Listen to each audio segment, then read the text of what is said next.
clair foncé par Irina Duplessis. À la fin de mon adolescence, j'ai passé plusieurs vacances d'été à Gansbaai, en Afrique du Sud. La famille de mon petit ami possédait une maison sur la côte. Cape Town était magnifique toute l'année, mais Gansbaai était une pure magie. Je me faufilais le soir et m'asseyais sur les coquillages, les orteils touchant l'écume salée, en observant les deux phares, situés chacun à une extrémité opposée du rivage. Ces vacances d'été étaient un mélange de sexe, de jeu et de philosophie. Mon petit ami était un peu un génie sur le plan académique.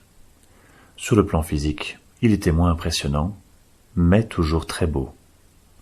Nous parlions boutique, Marx, Platon, Ayn Rand, Nietzsche.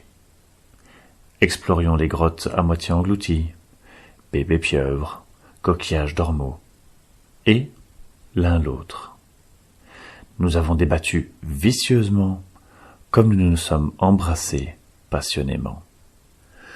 Avance rapide jusqu'en 2023, l'ère de l'échange.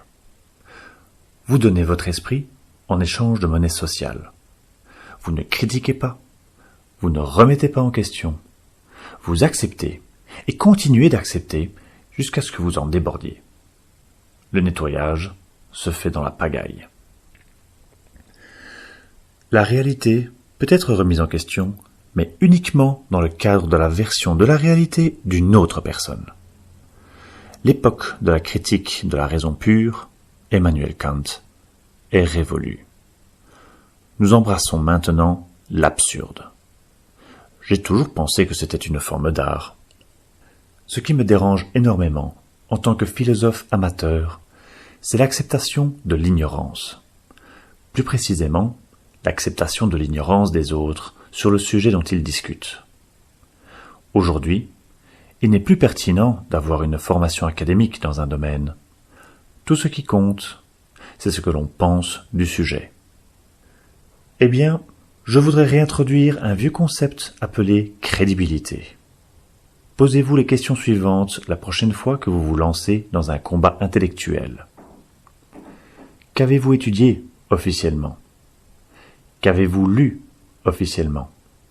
Qui avez-vous écouté officiellement? Ensuite vient l'aspect non officiel. Qu'avez-vous vécu personnellement? Ce n'est qu'une fois que vous aurez franchi cette barrière de péage mental que nous pourrons parler boutique. Voici mes réponses. Licence de psychologie, spécialisée dans le conseil. 5 ans d'études de premier cycle comprenant entre autres les matières suivantes. Méthodologie de la recherche et statistique. Criminologie. Culte et études religieuses. Psychopathologie et troubles mentaux. Conseil conjugal. Études sur le développement de l'enfant. Sexualité. Sociologie. Études sur les communautés. Langue étrangère. Travail social et géographique. Le tout combiné à 1 an et demi d'études théâtrales. J'ai lu divers ouvrages des auteurs suivants, entre autres Kafka, Kant, Platon, Aristote, Noïka, Eliade, Nietzsche, Freud, Jung, de Beauvoir, Dostoïevski, Tolstoï, Solzhenitsyn, Rand, Gorky, Marx, Shakespeare. Enfin, vous avez compris. Qu'ai-je écouté récemment en matière de politique, d'histoire et de philosophie? Là, je vais faire plus moderne. Obama, Harari, Giridharadas, des chaînes comme TYT, The Young Turks, libéral, WION, chaîne d'information indienne indépendante, Trigonometry, conservateur, Daily Wire, ultra-conservateur, Daily Show, ultra-libéral, Le Perceptor, chaîne d'éducation française, parmi tant d'autres. Section sur l'expérience personnelle, 9 ans de régime communiste ultracensitaire et de pauvreté abjecte. 17 ans de multiculturalisme racial et linguistique, de discrimination et de violence. 4 ans de conservatisme orthodoxe post-communiste. 12 ans de division linguistique et culturelle, libérale et intrinsèque. 3 pays, 2 continents et des milieux sociaux et politiques très différents. Et pour en venir à mon véritable 1.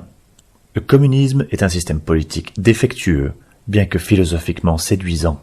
Non, on ne peut pas le réparer en changeant ceux qui le mettent en œuvre.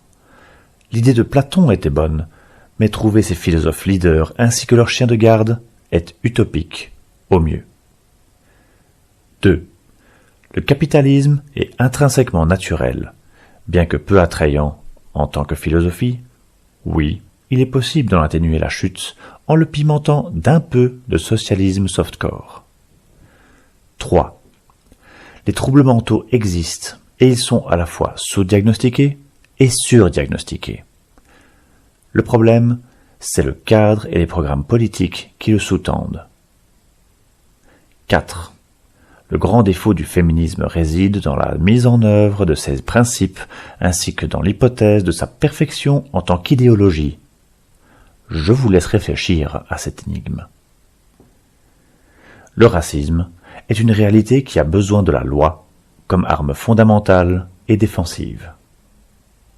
6. La sexualité est la face cachée de la lune. Comme le dirait Pink Floyd, et c'est tout ce qu'il y a à dire sur le sujet. Comme le dirait Candace Owens. Et dans le célèbre épilogue des Looney Tunes, c'est tous les amis. Postscriptum. Ami est un mot très inclusif. Pas besoin d'ajouter des points et des trucs.